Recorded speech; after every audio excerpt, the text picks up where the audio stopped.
Buenas tardes. Ante todo me gustaría hacer una puntualización. La persona que tenía que estar aquí esta tarde es Emilio Vázquez Guerrero, persona que el conferenciante había elegido para su presentación. Pero bueno, entiendo que imponderables del destino pues me han colocado aquí entre ustedes. Yo cuando venía hacia acá, porque esto ha sido visto y no visto, me venía preguntando el porqué del asunto.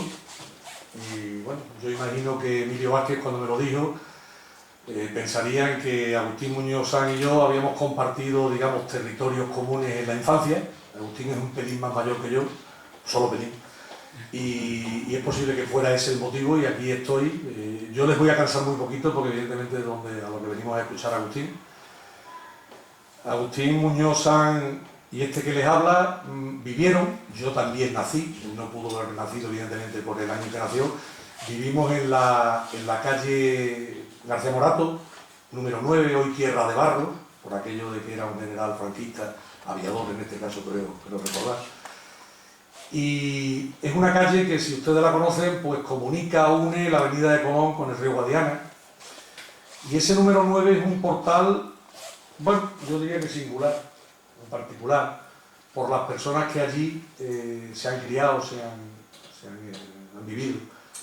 Destaco en primera persona a él, Agustín Muñoz, destaco también a Diego Peral, que todos ustedes me imagino que lo conocerán, o al propio Jorge Márquez, ¿no? Aquello es una comunidad, como ya digo, bien singular, donde Agustín, junto a su familia, a sus padres, a Juan José y a María Luisa, y a sus hermanos, ahí está Niceto, a Paco, a Maripepa, a Rene, a Pierri, yo estoy recordando todo, pues eran parte del motor de aquella escalera tan singular, y que ya he dicho dio esa serie de personajes, como el caso de Agustín, ¿no? Su padre, Juan José, para mí y para todos los que vivíamos en aquel portal y en aquella zona, era el practicante, y era el hombre sanador pues de todas las personas que nos poníamos malos en aquella época, ¿no? Yo espero que algún personaje de la literatura local, provincial, algún día se digne a hacer algún escrito sobre aquella escalera. El mismo Agustín podría ser una persona, y que hiciera una segunda versión de historia de la escalera, por aquello que yo creo que realmente lo merece, ¿no? Y es de aquel lugar donde nuestro conferenciante de hoy, bueno, pues parte para educarse y para hacer su vida profesional, ¿no? He preguntado, y me he asesorado un poco, Agustín empezó sus estudios de bachillerato en el Instituto Zurbarán, también compartimos ese lugar, y luego cuando inicia sus estudios de medicina, creo, Agustín, si no me corrige, los hace en Sevilla, y remata esos estudios en Madrid, en la Autónoma de Madrid. Su vida profesional luego tendrá principalmente dos ciudades como son Badajoz, o son Madrid, porque creo que estuvo en el Hospital La Paz de Madrid, y actualmente en el Hospital Infanta Cristina de aquí de Badajoz, aparte de ser profesor universitario, ¿no? Para mí, evidentemente, presentar a Agustín Muñoz Sanz es una aventura y es un placer. De verdad que lo conozco y no son palabras vacías, porque así lo considero. Estamos ante un personaje apasionante, un hombre poliédrico, un hombre multidisciplinar, que yo creo que hace un poco de todo, ¿no? Es un hombre que nació, si tampoco me falla la memoria lo que he leído, un 11 de mayo de 1953. Es así, ¿verdad? El año no se dice, pero sí. Bueno, o 11 de mayo de 1953. Por eso decía que era un poquito más mayor que yo. Y bueno, inicia sus estudios y acaba siendo, pues, doctor en medicina. En la actualidad, pues, espero no confundirme, jefe de la unidad de patología, servicio de patología infecciosa de la Infanta Cristina. Es también profesor titular en la Facultad de Medicina de la Universidad de Extremadura de esa misma especialidad, y luego es un maravilloso escritor, tanto alguna obra, Agustín, he leído tuya, es un maravilloso escritor que creo que tiene en torno a un par de docenas de libros, de decenas de libros. Yo recuerdo algunas porque mi propia empresa, la Caja de Badajoz, hoy día Fundación, pues publicó. Estoy pensando en Mariquiqui de las jeringuillas, en el país de las jeringuillas. Estoy hablando ya del balneario estoy hablando de Diario de Invierno, La búsqueda de Ítaca, o recuerdo La dehesa de los Vidasoa, puede ser así, ¿no? Es decir, esos son los libros que yo recuerdo. Tiene más libros, estoy hablando de novelas, estoy hablando de ensayos, pero también tiene libros evidentemente científicos. Y en la materia de artículos en prensa, tanto en revistas especializadas como en nuestro querido periódico Hoy, bueno, pues uno ha tenido siempre el placer de poder levantarse un sábado o un domingo, o cualquier día, otro día de la semana, y haber leído esos apasionantes escritos que tiene, cargados de gran literatura. Yo no soy especialista en literatura, pero me gusta leer, y la verdad que tiene una prosa maravillosa, por lo menos para mi gusto, y sobre todo es un hombre súper documentado, bajo mi punto de vista. Esa faceta de escritor le ha llevado, también por lo que me he estado asesorando, que ha sido editor y director de la Gacetilla de la UBEX. Está aquí el señor González Manzanares, su presidente actualmente de la Unión de Bibliófilos Extremeños. Y bueno, ha hecho, ya digo que tiene, entiendo que una pluma maravillosa y que da gusto leer, ¿no? Yo finalizo diciendo que hoy evidentemente nos va a hablar de Francisco Arceo, un personaje extremeño del Renacimiento, pero que yo estoy convencido que Agustín nos podía hablar de lo que le viniera en gana, porque es un hombre extremadamente culto y sobre todo que tiene un verbo ágil y muy lucido para un escenario como este, como cualquier otro. Así que vamos a disfrutarlo. Muchas gracias.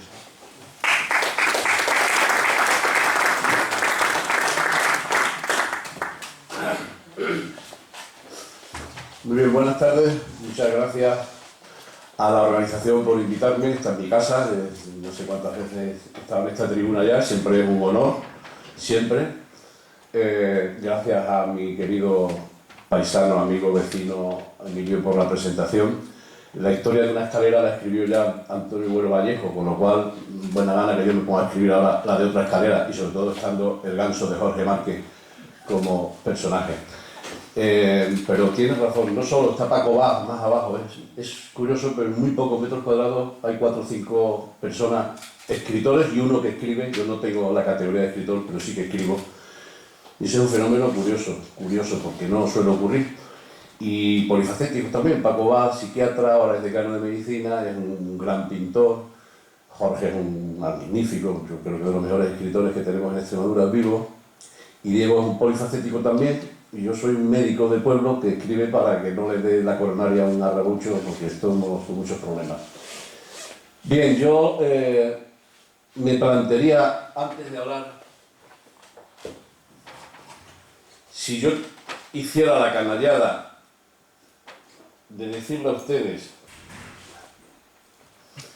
que explicaran quién es Francisco de Arceo, o Francisco de Arce, o Francisco Arceo, o Arcaeus, o Arcos, como se va a demostrar dentro de un par de meses en una reunión de la Academia de Extremadura en Cáceres, el origen del apellido Arceo, que probablemente es Arcos, pues veo aquí caras que conozco y probablemente alguno podría documentar bien, pero lo normal es que no se diga nada y que la gente se calle, pues porque desconoce quién era este personaje. Pero yo no los voy a poner en el apuro, y pongo en apuro a mis alumnos, que para eso soy el profesor, y les voy a decir que hago una encuesta a mano alzada hace unos días en una clase de 130 alumnos de quinto curso del grado de medicina, y pregunté si sabía alguien quién era Arceo, que levantara la mano. No la levantó nadie.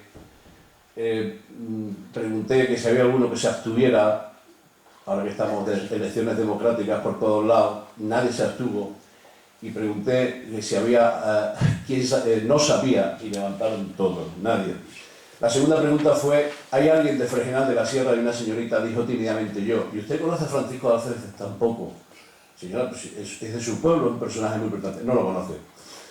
Esta anécdota tiene mucha importancia porque si yo he escogido este personaje con el que llevo años liado, trabajando, creo que es el médico más importante que ha dado Extremadura en la historia, el cirujano más importante del Renacimiento español, una de las figuras señeras de la medicina española, del Fregenal de la Sierra, que hizo su ejercicio sin salir, como van a ver, de 4 o 5 pueblos de alrededor, y no lo conocemos. Y yo, que hago muchas cosas, pero casi siempre tiene un objetivo, que es que no perdamos de perspectiva que no somos menos, tampoco más que nadie, sino que somos gente que tiene una historia y que tenemos que reivindicarla, porque nuestro futuro, el futuro que vamos a dejar a nuestros descendientes, está escrito en el pasado.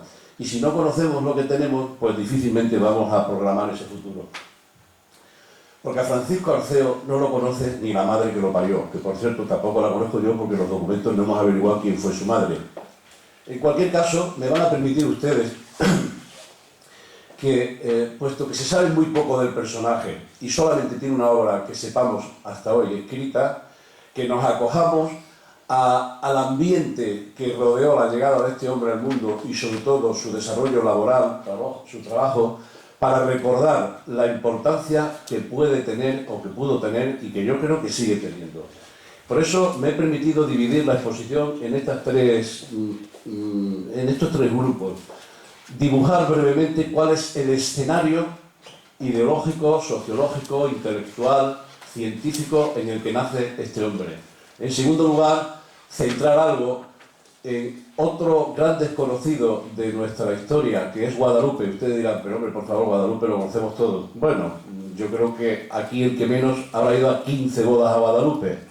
Pero de conocer Guadalupe, si hiciéramos la encuesta aquí, les aseguro que muy pocos conocen realmente lo que hay en Guadalupe. El poder espiritual, como es natural, de Guadalupe es tanto que ha tapado prácticamente otras facetas que son absolutamente excepcionales. Ya quisieran otras nacionalidades u otros países disponer de lo que nosotros disponemos porque tendríamos una buena matraca, porque con menos nos hacen ir a donde sea. Y en tercer lugar, lógicamente, aunque hay muy poco de este hombre, lo poco que hay lo vamos a estrujar. En cuanto al escenario ideológico y social donde florece Arceo, me permitirán que hable del pensamiento médico de la época, de la medicina y cirugía de Guadalupe y de la Escuela de Medicina de Guadalupe. El pensamiento médico desde el siglo IV o V a.C., que es cuando está Hipócrates trabajando y dejando sus escritos, el famoso corpus hipocrático, vive la humanidad, el mundo científico, por muy primitivo que fuera el de la Edad Media y los romanos, viven de lo que aportó Hipócrates. La llegada de Galeno, el médico de Marco Aurelio, que por cierto no ha citado mi Marco Aurelio, que es mi hijo preferido, el médico de Marco Aurelio da otro impulso a la medicina y durante 500, 600, 700 años la medicina occidental vive de los escritos de Hipócrates y de Galeno.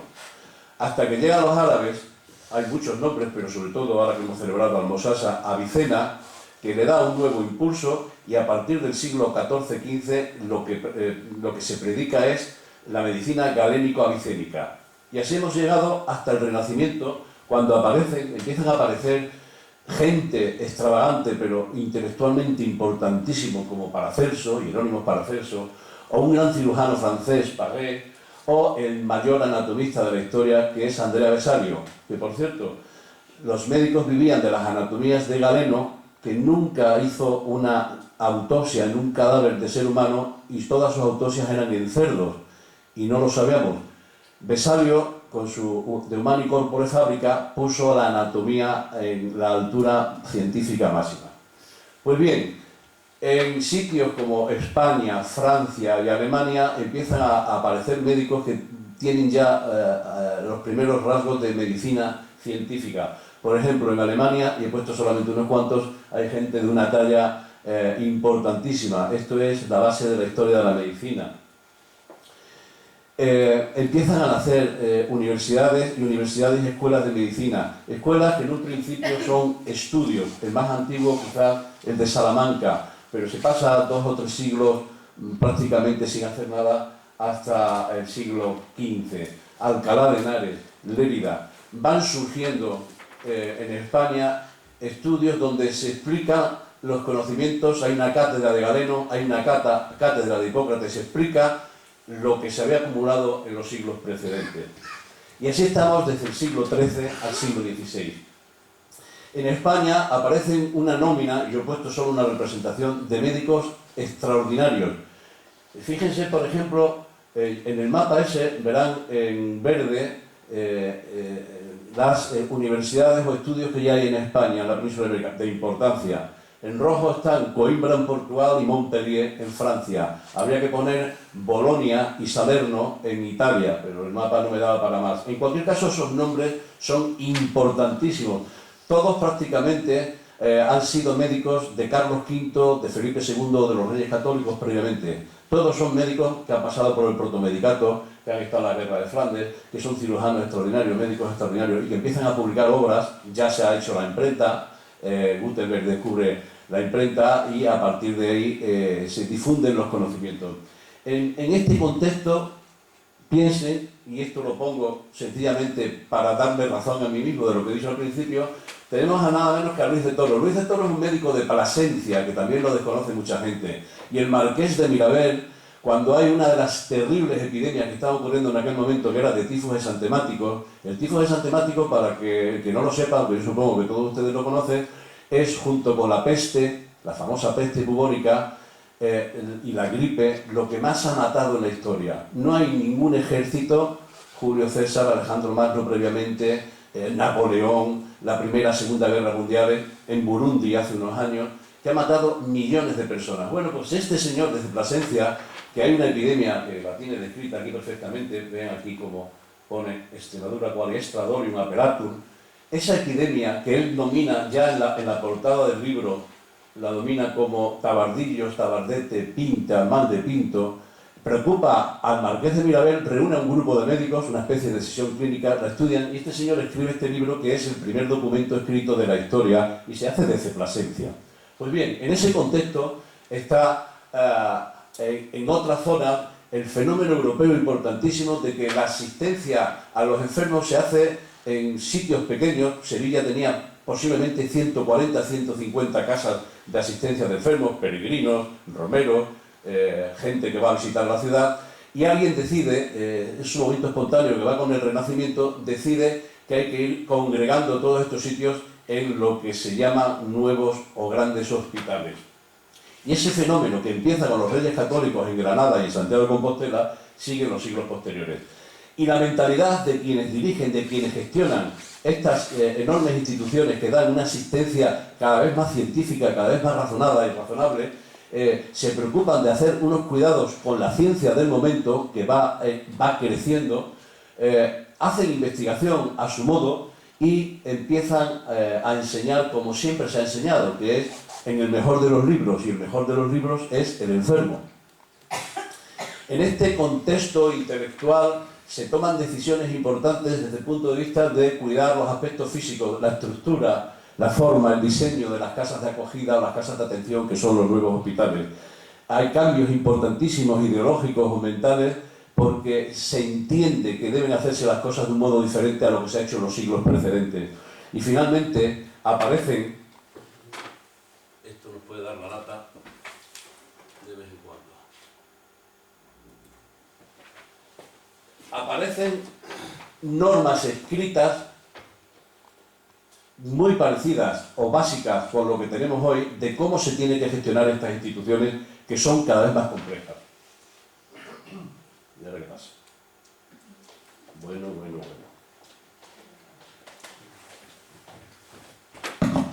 Lo arreglamos.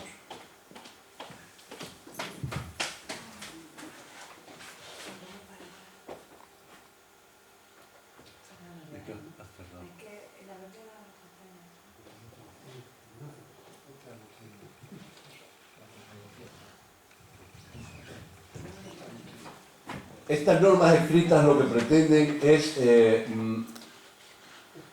ordenar de forma razonable y científica estructuras en las que cada vez hay más trabajadores, hay grandes médicos, hay, no digo grandes cirujanos porque entonces el cirujano era considerado nada, eran barberos, estaban a la altura, sí, pasa hasta un poquito más, nos quedamos ahí y esto funciona ya. Sí, perfecto, muchas gracias. Y nacen estos grandes hospitales con una población de enfermos cada vez mayor. Piensen en las enormes epidemias que estamos teniendo en la época y las guerras con los heridos, y esa organización exige un esfuerzo enorme por parte de todo el mundo, desde la Iglesia a los políticos entonces, los cabildos. Nacen ya algunos grandes hospitales y hacemos una cosa importante. Cuando empezamos a colonizar América, casi inmediatamente aparecen universidades en Nueva España, en México, y aparecen hospitales. Para aquellos que están denigrando continuamente la historia española con la leyenda negra, hay que decirles muy fuerte, muy alto, que a la vez que ocurrieron los hechos que ocurrieron, que son incuestionables y que se han deformado mucho, y nosotros hemos trabajado durante 12 años en el asunto, se crearon magníficos hospitales y se crearon magníficas universidades. Y eso también lo hicieron los españoles que fueron a América. Pues bien, en ese contexto, y termino ya esta primera parte, podemos decir con tranquilidad que durante el siglo XVI culmina la explosión del Renacimiento en la ciencia y en la medicina. Se enfrenta la población a grandes epidemias. Podemos poner muchas. Destaco el tifus y lo que aparece a partir de los últimos años del siglo XV, las bubas. Bubas que probablemente fue sífilis, que todavía no hemos conseguido averiguar de dónde procede o no. Nosotros también estamos trabajando en el tema desde hace años, pero que probablemente no vino de América como achacan algunos en esa leyenda negra, sino que la teníamos ya aquí nosotros.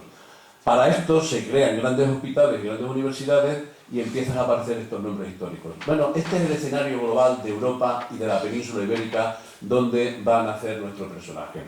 Y lógicamente en ese contexto están los hospitales de Guadalupe. Ya he dicho que Guadalupe tiene tanto peso espiritual que se han tapado aspectos interesantísimos. Por ejemplo, el profesor Llopis de la Universidad Complutense de Madrid, economista, tiene estudiado lo que supuso en el siglo XVI con los jerónimos, el holding de Guadalupe.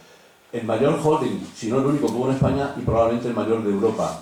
El poder económico de los monjes de Guadalupe fue extraordinariamente alto y la organización modélica que cualquiera de las grandes empresas que están hoy en bolsa podía perfectamente copiar qué se hizo. Pues bien, en ese contexto, perdido en la Sierra de la Villueca, la aparición de esta epidemia de las bubas, la Virgen de Guadalupe, que cada vez tiene mayor proyección hacia el exterior, que ocurre una epidemia de milagros, milagros de redención. Parece que en las guerras continuas la Virgen colabora a que se rediman a cautivos.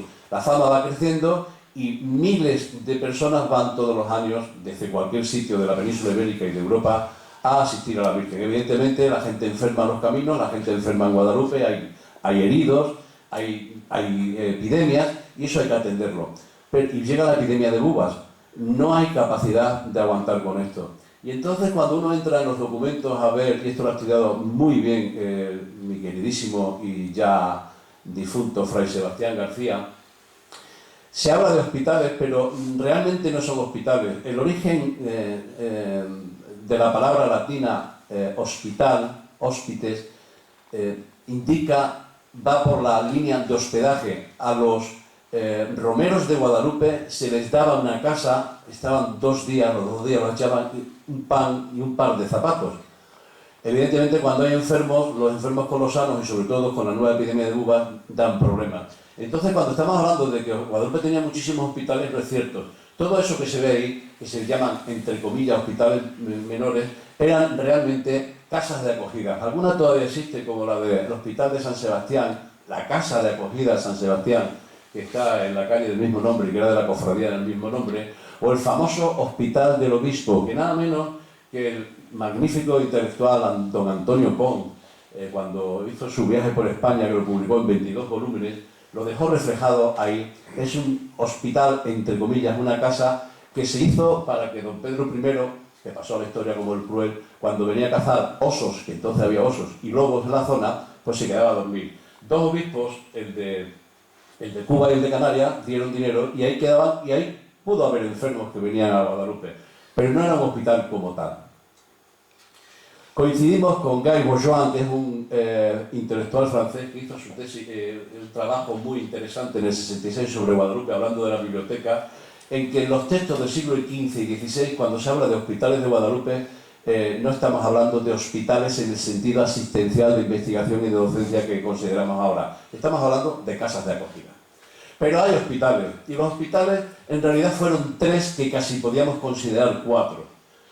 El de San Juan Bautista o de los hombres, el de las mujeres o Hospital Nuevo, la enfermería de los monjes enfermos que se estaban atendiendo en su propio monasterio y el que llegó posteriormente. Si ustedes se colocan imaginariamente en el monasterio, en la escalinata, en la portada, y dejan el monasterio hacia atrás, mirando hacia abajo, donde está la Fuente de los Tres Caños, la calle Sevilla, eso sí lo conoce todo el mundo, ese es el barrio bajo. Y lo que queda detrás es el barrio alto. Es importante porque el barrio bajo era el barrio judío. En Guadalupe hubo una lucha a muerte dentro del monasterio y fuera del monasterio por conseguir el poder entre cristianos viejos y cristianos no tan viejos. Eso tuvo una repercusión enorme a partir de 1483-85, cuando llegó la Inquisición. Hicieron 202 autos sacramentales, quemaron a 52 personas y uno de ellos un monje del monasterio, el único monje que quemó la Inquisición, el padre sevillano Fray Marchena. Pues bien, en la zona norte están los hospitales y tenemos el primero, que esto sí lo conoce todo el mundo, el Parador. El actual Parador de Turismo de Guadalupe fue el Hospital de Hombres o el Hospital de San Juan, dedicado prácticamente casi exclusivamente a las bubas. Ustedes habrán visto en la puerta del Parador esta placa que dice algo que no es cierto, que fue el primer sitio donde se hicieron las autopsias. Veremos ahora que no es así, pero bueno, ahí lo pone. En cualquier caso, y tiene todavía el lema de Lánguido Colot, Nite, brilla la enfermedad. El hospital se fundó nada menos que en 1402, tardó años en hacerse, y ya ahí se hacían autopsias. En uno de los libros que no ha citado Emilio, pero que yo le tengo mucho cariño también, que es una novela que se llama Aunque sea soberano los empeños, yo me he metido literariamente en este tema porque creo que era una forma amable de contar el tema de las autopsias, interesantísimo en Guadalupe. Bien, el segundo hospital sería el de las mujeres, no se mezclaban hombres con mujeres. Y este se fundó unos años después, en 1435, por un señor rico de Córdoba que se metió en el monasterio, Fray Julián Jiménez en el siglo, Jiménez de Córdoba. Es un hospital, una casa que todavía hoy existe en la calle Real. Es tan tremendo lo que va ocurriendo con la llegada de las bubas que en el libro de actas capitulares del último día del año 1498 se decide que hay que ampliar porque no dan abasto. Es el SIDA de la época. Y entonces deciden que la Casa de la Cofradía de la Pasión la convierten en sitio monográfico de apoyo, un hospital de apoyo, que es el Hospital de las Bubas, que todavía hoy también existe y es una vivienda particular. Nosotros hemos trabajado mucho en este tema y lo tenemos publicado, y en la actualidad estamos dirigiendo una tesis doctoral, está aquí la doctoranda, la señorita Marina Mesa, hablando de arceo, y estamos trabajando en el tema de las bubas porque creemos que es un punto importantísimo. En cualquier caso, esa es la parte de la historia que no hay que olvidar. Y los monjes los asistían en el propio monasterio. Quien haya ido a la hospedería y seguramente se ha quedado allí, habrá estado montones de veces sentado en el magnífico claustro que tienen, ahí es donde atendían a los enfermos. Bien, nos encontramos que ya hubo, en el siglo XV, XVI sobre todo, hubo lo que podemos llamar un complejo hospitalario. Vean que ustedes están los hospitales situados en el barrio alto y estaban todos regentados por los jerónimos de Guadalupe, por el prior. El prior era el dueño y señor del monasterio y el dueño y señor de la puebla, en los asuntos espirituales y en los asuntos materiales. No se puede documentar exactamente cuándo, pero por esa época ya al menos 38 empleados. En Guadalupe, los hospitales llevan a tener 138 personas trabajando para esto. El libro de los oficios de 1462 ya describe, y yo señalo en azul, algunos de los puestos importantes. Para ser médico de Guadalupe no puede ser cualquiera, había que ser un médico de prestigio. Ya he dicho que la mayor parte de los que pasaron por Guadalupe terminaron en la corte siendo médicos de alguno de los reyes o del emperador. Por tanto, eran, o del protomedicato, incluso yendo a las nuevas tierras desconocidas de ultramar. Por tanto, era gente de muchísimo peso. Y hay ya una plantilla, como se podría decir hoy en mi hospital, por ejemplo, hay una plantilla con distintas funciones de quienes hay. Incluso la enfermería tiene sus propios médicos que tienen que pasar visita 2 veces al día antes de atender a los enfermos de la calle. Bien, habíamos dicho que en esta época están ocurriendo ya a una velocidad importante cambios físicos, ideológicos, mentales y normativos. Hay que escribir lo que ocurre. Todavía no se ha encontrado, y seguramente estará en el archivo, y la pena es que no está Fray Sebastián para conseguirlo, pero probablemente en alguno de los documentos que hay en el archivo estén escritas estas normas, que algunas están sueltas. Por ejemplo, en el libro de oficio que hemos citado antes, de 1462, se dan estas normas que, si ustedes las ven, son la esencia de lo que hacemos hoy en los grandes hospitales de nuestro país o del mundo occidental.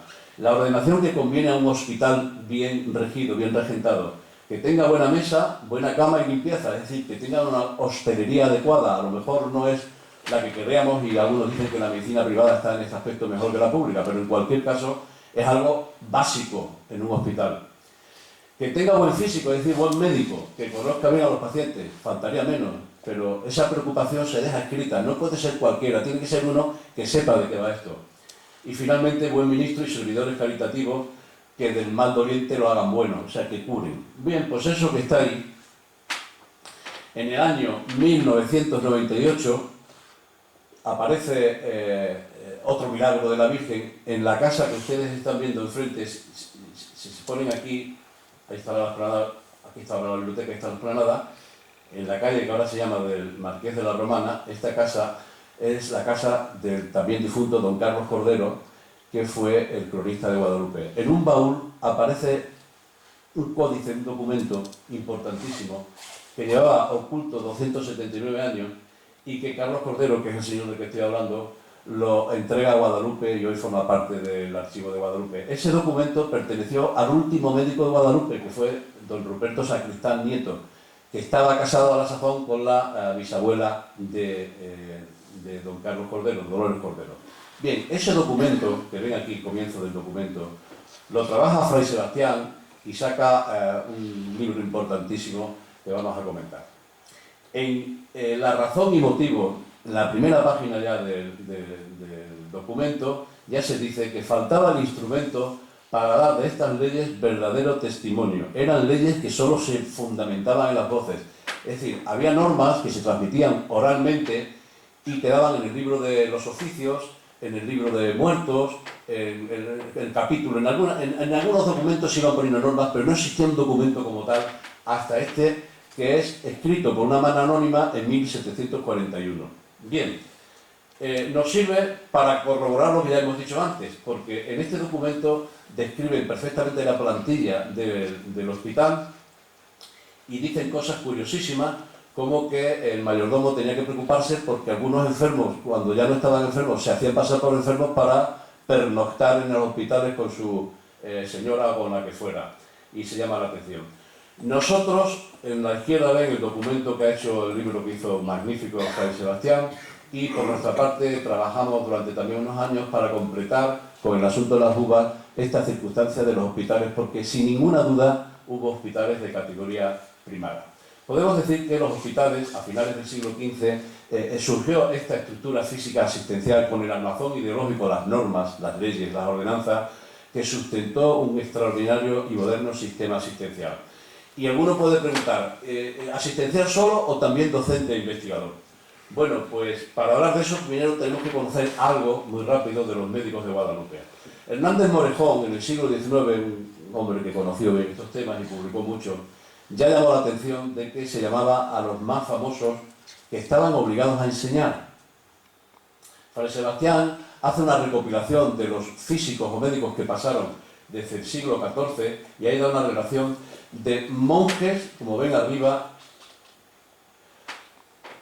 Hay que distinguir los monjes que no están ordenados in sacri de los que están ordenados in sacri, porque la Iglesia, a la hora de permitir ciertas cosas, tiene en cuenta ese detalle. Vemos en una nómina y destaco a dos, Fray Rodrigo de Córdoba y sobre todo Fray Luis de la Madrid.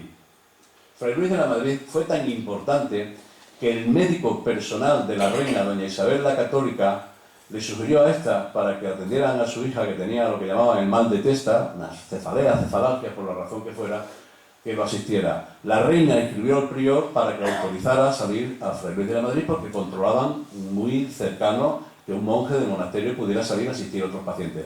Es decir, la importancia de los médicos del monasterio era tanta que incluso teniendo los reyes o el emperador posteriormente o Felipe II sus propios médicos, pues no dudaban en tirar de Guadalupe cuando hacía falta porque había gente con muchísimo prestigio. La nómina crece de forma aparatosa y el fenómeno ese que he dicho de las luchas intestinas de la Inquisición cambian totalmente el panorama. En los primeros años, antes de llegar a la Inquisición, Guadalupe es un refugio de judeos conversos. Piensen que en esta época ser médico significaba ser judeo converso o directamente judío. Era monopolio de los judeos conversos la medicina. Monopolio. Pero a partir de la Inquisición, y era gente culta, gente con medios económicos, un poder muy importante dentro del monasterio. A partir de la Inquisición de 1483-85, el panorama cambia y entra ya gente, digamos, más del pueblo, con menos formación, y entra de todo, pero también vienen médicos muy cualificados. 4 de ellos podemos destacar que son coetáneos. Estos están trabajando en Guadalupe cuando nuestro personaje, Francisco Arceo, pasa por Guadalupe. Hacen actividad asistencial, sin duda, médicos, cirujanos, hay enfermos, hay enfermedades, publican, empiezan, sobre todo a partir del siglo XVI, a publicar libros como el que vamos a hablar, que se convierten en referencia en Europa, y hacen actividad docente sin ningún tipo de duda. Tienen una botica que no me puedo tener, que es extraordinariamente importante, donde hacen investigación con minerales y con vegetales de la Sierra de la Villuerca, y hacen sus propios preparados, muy complejos, pero los preparan, y hacen autopsias. No sé en qué año, porque creo que fue el 2000, tuve la oportunidad de dar una conferencia parecida a la de hoy en La Habana, en Cuba, en un congreso de anatomía patológica, y ahí ese documento que está publicado conté cuál era mi visión del asunto, porque sin ninguna duda se hicieron autopsias. Pero contra lo que decían algunos, de que, o dice la lápida esta que existe en el Parador, no fue Guadalupe el primer sitio. El primer sitio donde se hicieron autopsias arregladas, científicas en España, fue en Lérida, y a partir de ahí en otras universidades. Pero Guadalupe tiene, digamos, la suerte de que fue el primer sitio donde las hicieron monjes. Y muy probablemente, y eso lo toco yo en la novela, pero no se puede tocar en un ensayo o en un libro científico, muy probablemente, o con seguridad absoluta, estaban haciendo autopsias sin permiso. Tal era la necesidad de que le dieran permiso que no le quedó más remedio al Papa que autorizarlo. ¿Por qué la Iglesia no permitía a los monjes hacer autopsia? Porque algo que se cita siempre y que nadie ha buscado la fuente original, que es el famoso lema que dicen que procede del concilio de Tours del siglo XII, 1163, Ecclesia aborre a sangue, la Iglesia aborrece la sangre. Si ustedes recuerdan, cuando los cruzados iban a Jerusalén por el Santo Grial, el que moría allí, pues escaldaban el cuerpo y se traían los huesos. Tenemos aquí en Elba, en la iglesia de San Mateo, tenemos el osario. Esa es una práctica muy común. No se podía manipular la sangre, no se podían trasladar los cadáveres a tantos kilómetros y con lo que tardaba tanto. La iglesia aborrece la sangre. Puede ser, y esto es una primicia, puede ser que no fuera el concilio de Tours, sino que fue este autor francés, François Quesnay, que en 1744 publicó este libro donde pone esa frase por primera vez en la historia. Pero en cualquier caso da igual. Es cierto que en 1300 el Papa Bonifacio VIII, en su esta de Sepulturis, prohíbe, no se pueden hacer autopsias, ni estudios, ni cirugías siquiera por parte de los monjes. Hay una demanda del monasterio hacia el Papa, y la demanda es porque se están haciendo con seguridad autopsias de forma oculta.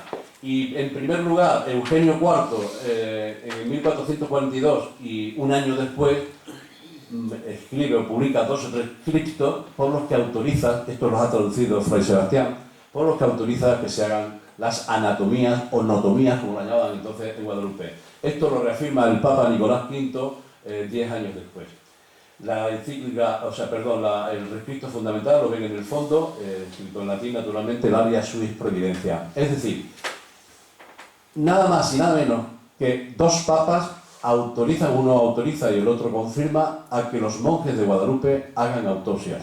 En ese punto sí que es pionera en el mundo. Entonces tenemos este escenario. Hay médicos, hay cirujanos, hay aprendices, le llamamos los practicantes, hay trabajadores, hay gestores. El prior y su equipo gestionan como el gerente de mi hospital actual.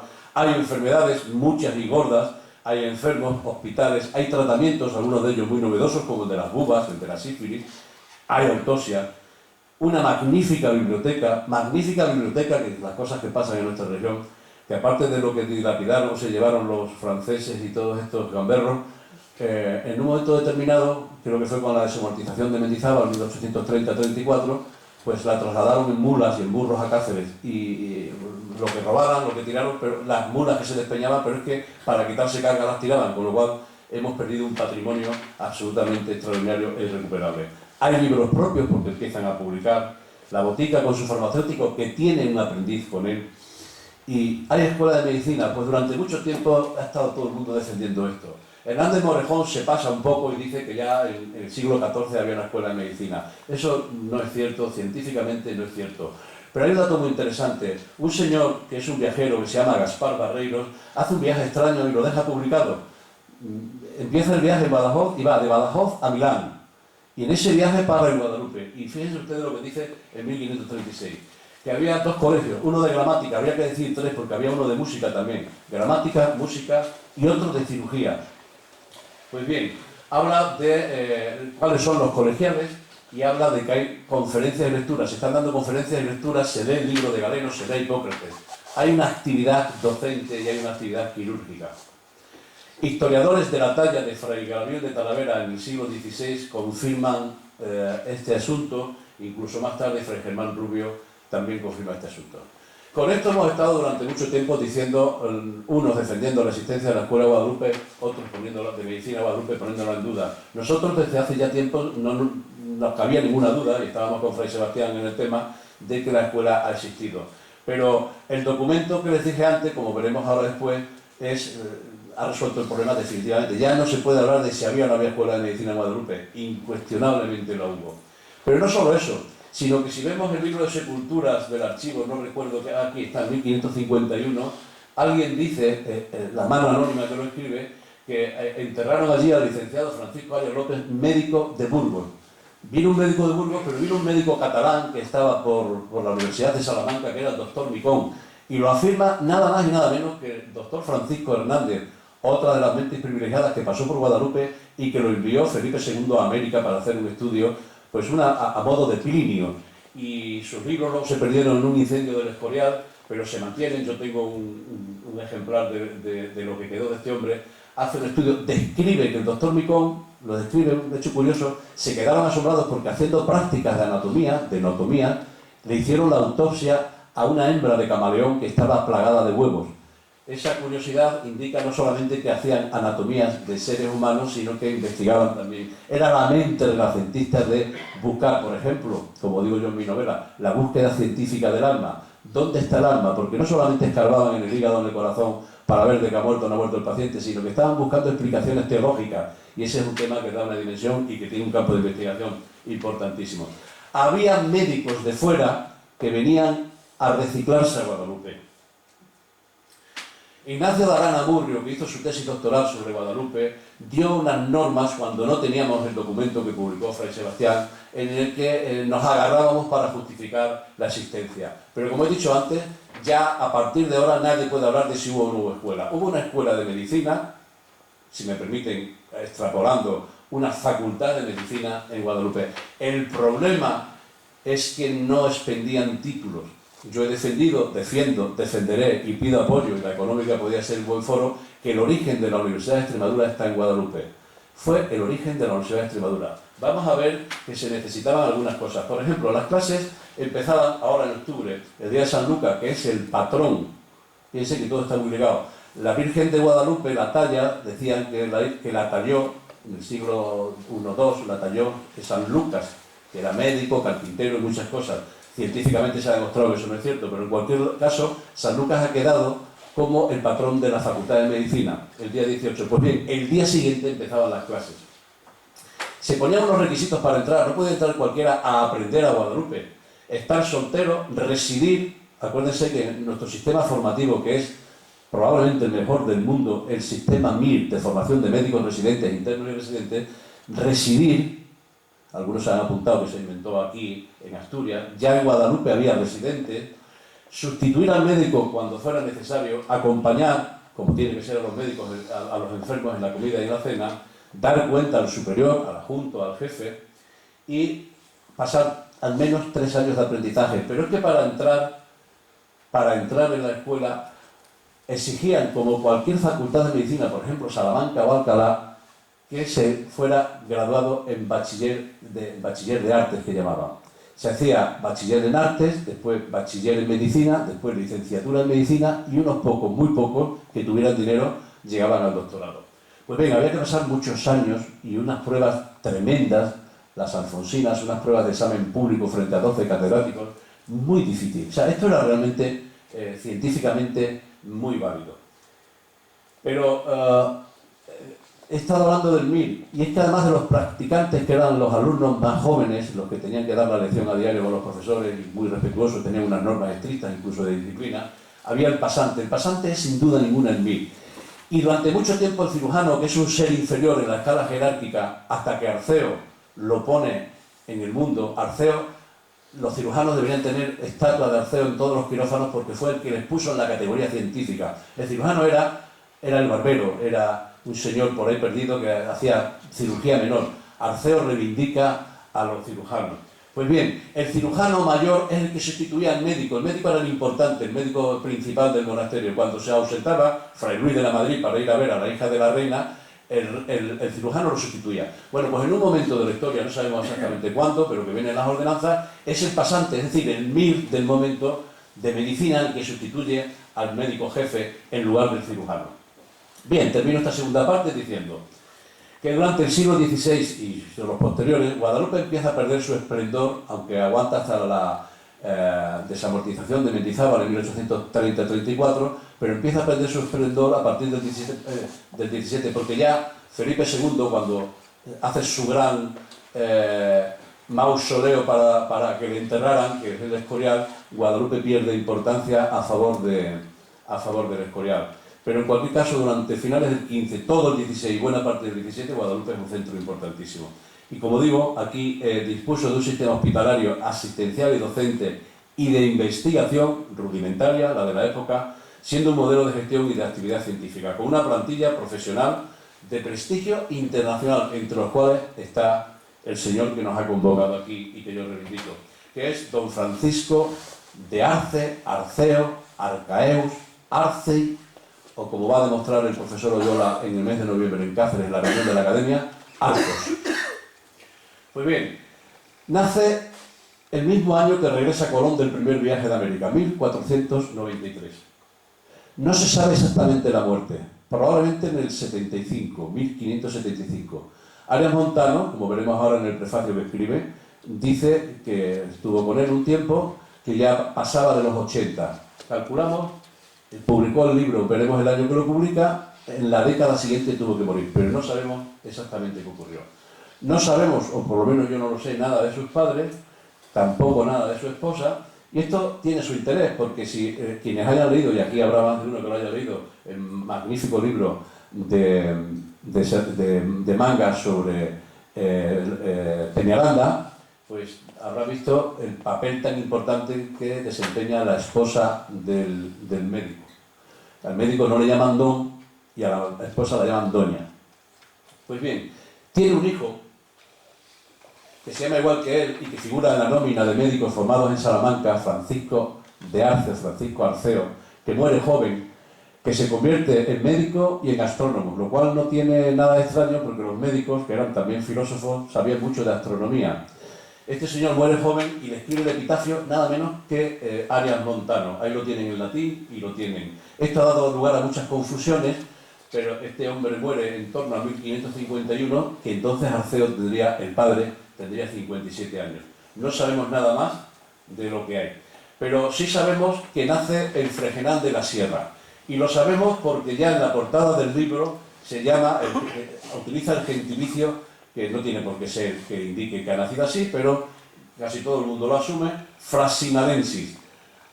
Benito Arias Montano, que es también de Fregenal, sin embargo, firmaba Hisparensis de Sevilla, porque de cara afuera tenía mucho más importancia ser de Sevilla que ser de Fregenal. Por otra parte, Fregenal, como vamos a ver ahora, en parte pertenece a Sevilla. En un momento del escrito en el libro se lee nostras, que equivale a paisano. Tampoco quiere decir, porque paisanos podemos ser de la misma provincia, de la misma región, o una forma de llamarlo, pero es un dato. Y luego, lo del apellido, que no voy a levantar nada porque alguien con más autoridad que yo lo va a hacer. En el libro de matriculados que la doctora Teresa Santander Rodríguez publicó hace unos años, figuran un Francisco de Arcos y un Francisco Arceo. Casi con toda seguridad es él o pudo ser el hijo, pero no hay más datos que permitan nada. Y yo pongo el probable origen judeo-converso, digo seguro origen judeo-converso, porque realmente fue un judeo-converso. Fregenal pertenecía al Cabildo de Sevilla, desde el punto de vista político, institucional, pero a la diócesis de Badajoz. Por eso la confusión para algunos, cuando se mete uno en internet, pues ve por ahí que todavía hay gente que dice que nació en Sevilla. No nació en Sevilla. Fregenal en esa época, como Llerena, tenía una enorme importancia. Tenía 7.000 habitantes y tenía un ambiente cultural extraordinario, intelectual. Vean simplemente Fregenal, Llerena y Zafra, cualquiera de los nombres que figuran ahí y otros que no están. Había una actividad intelectual en el siglo XVI en la provincia de Badajoz, en toda Extremadura, que era la provincia de Extremadura, porque entonces no existían Cáceres y Badajoz como tal. Había una actividad impresionante. El siglo XVI extremeño es patrimonio de la humanidad. Es de tal importancia que debería ser obligado a las escuelas dedicar